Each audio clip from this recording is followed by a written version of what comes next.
السلام عليكم. ازيكم عاملين ايه؟ هنعمل مع بعض مكرونة بالبشاميل. اول حاجة هجيبها بصلاية كبيرة، هقطعها شرايح رفيعة كده.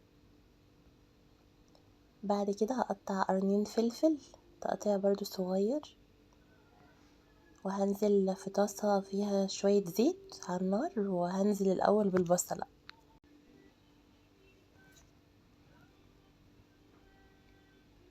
هقلبها كويس،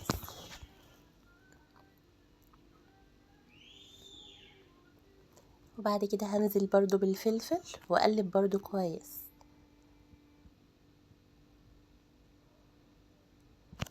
هجيبها على جنب كده وانزل بصدر فرخة متقطع شرايح رفيعة، شرايح شاورما، ومغسول كويس بالدقيق والملح والليمون عشان الزفار.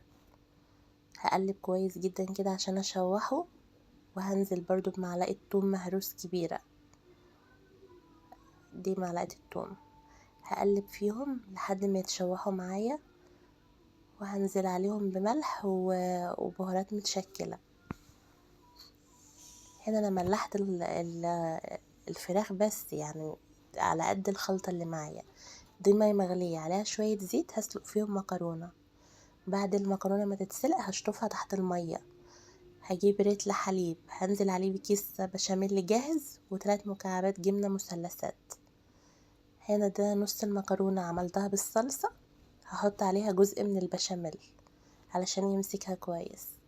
وهعمل طبقة من الخليط الفراخ اللي انا عملته، وبعدين طبقة من المكرونة، وبعد كده طبقة من البشاميل تاني. في ناس بتعمل المكرونة من غير صلصة، بس انا بحبها بالصلصة. هدخلها تحت الشواية تاخد لون. شايفين الجمال؟ لوحة فنية حلوة قوي.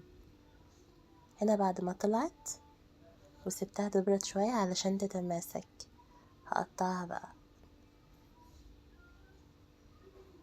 صدقيني جربيها، طعمها حلو قوي، والبشاميل كتير فيها وجوسي كده، طعمها حلو.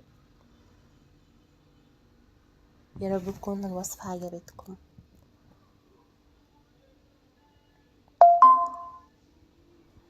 مع السلامة.